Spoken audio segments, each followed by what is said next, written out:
네, 여러분 안녕하십니까. 소설가 공지영 씨가 어제 조국 씨를 지지하고 나섰습니다. 이렇게 말했습니다. 나는 조국을 지지한다. 적폐청산 검찰개혁 절절했고 그걸 하겠다는 문프를 지지했으니까. 네, 이 공 씨가 조 씨를 지지한다는 것, 나는 조국을 지지한다. 이 부분은 넘어가겠습니다. 개인의 자유입니다. 그러나 적폐청산 검찰개혁 절절했고 그걸 하겠다는 문프를 지지했으니까 이 부분은 짚고 넘어가야겠습니다. 공지영 씨는 검찰개혁이 절절했다고 했는데 공 씨 생각에 검찰개혁이란 무엇이라고 봅니까? 검경 수사권 조정, 공수처 설치, 검찰의 기소 독점주의 폐지, 공판 중심주의 정착 이런 것을 말합니까? 무조건 검찰의 힘을 빼는 것을 말합니까? 그것이라고 생각하나요? 간첩 잡는 공안검사는 없애고 적폐 수사하는 코드검사를 늘리는 것이라고 생각합니까? 공지영 씨는 바람직한 검찰개혁의 방향 이런 논문이나 책자를 들춰봤는지 모르겠습니다. 소설가이니까 거기까지는 내 책임이 아니라고 할 것입니까? 그래도 공지영 씨는 검찰개혁이 절절하다고 했으니까 최소한 검찰이란 무엇이고 검찰개혁이란 무엇이어야 하는지 생각은 있을 것 아니겠습니까? 김광일의 입이 대신 말해보겠습니다. 이런저런 복잡한 얘기가 많지만 검찰개혁의 가장 핵심 중에 핵심적인 본질은 대통령이 검찰 인사에 관여하지 않는 것입니다. 정치검사, 코드검사, 눈치검사 이거 없게 하려면 대통령과 청와대가 검찰에 개입하지 않으면 됩니다. 그런데 문재인 대통령은 윤석열 검찰총장에게 임명장을 주면서 우리 윤 총장 이렇게 불렀습니다. 마치 자기 식구처럼 호명을 하더군요. 그 순간 문재인 정권의 검찰개혁은 허망한 소리라는 게 그대로 드러났습니다. 여기서 공정 씨가 대통령을 문프 이렇게 불렀는데 문재인 프레지던트 이 말을 줄인 거라고 합니다. 저는 문재인 프렌드 그걸 줄임말인 줄 알았습니다. 공지영 씨는 또 이런 말을 했습니다.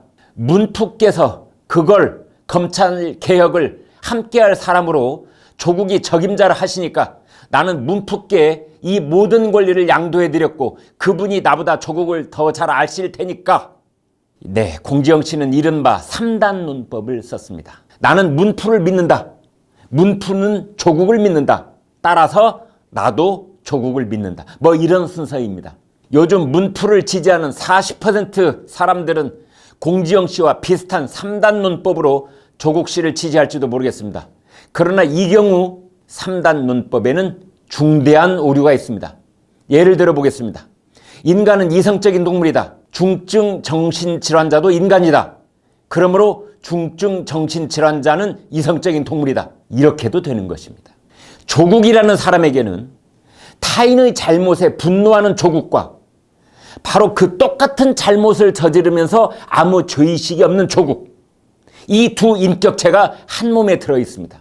공지영 씨는 순진한 것인지 무모한 것인지 모르겠습니다. 솔직히 그런 공지영 씨는 3단 논법의 오류도 아니고 그냥 우격다짐이요 진영 논리를 밀어붙이고 있는 것 같습니다. 또 하나 공지영 씨는 나는 문프께 이 모든 권리를 양도해 드렸다고 했는데 이건 또 무슨 말입니까? 국민의 한 사람으로서 어떻게 모든 권리를 대통령에게 양도할 수가 있단 말입니까? 대통령이 임명권을 가진 고위공직자도 국무총리의 제청 절차를 거쳐야 하고 국회의 인사청문회를 거쳐야 하고 어떤 공직자는 국회의 동의 표결을 거쳐야 합니다. 공지영 씨는 모든 권리를 양도했다고 했는데 공 씨 개인의 권리를 말하는 겁니까? 아니면 불특정 다수의 국민이 가진 권리를 뜻하는 겁니까? 자유민주주의 체제 하에 살고 있는 유명 작가라는 사람이 모든 권리를 대통령에게 양도했다는 말을 듣고 아연 실색하지 않을 수 없었습니다. 공지영 씨는 이런 말도 했습니다.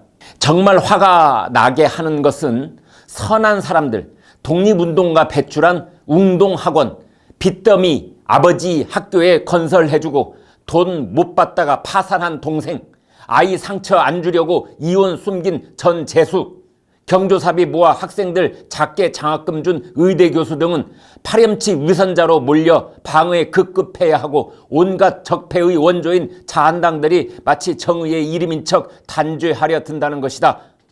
이 대목을 보면서 끝을 모르는 고구마 줄기처럼 뛰어나오는 갖가지 의혹들을 공지영 씨가 이렇게 한꺼번에 거꾸로 뒤집어 본다는 것에 놀라지 않을 수 없었습니다. 웅동중학교가 1908년에 세워진 학교이긴 합니다. 그러나 조국 씨의 아버지인 고 조변현 씨가 웅동학원을 인수한 것은 1985년입니다. 웅동중학교 졸업생들이 일제강점기 때 어떤 일을 했는지 여부와 최근 30년 동안 조국 씨 가족들이 웅동학원을 갖고 어떤 비리를 저질렀는지는 전혀 별개 문제입니다. 웅동학원이 금융기관에 빌린 학교 공사비 35억 원이 용처가 불분명한 곳으로 흘러갔다는 의혹을 공지영 씨는 모르고 있는 겁니까? 웅동학원을 상대로 가족끼리 짜고 친 소송으로 채무는 없어지고 100억 원대 채권만 가족들에게 남았다는 사실은 모르고 있는 겁니까?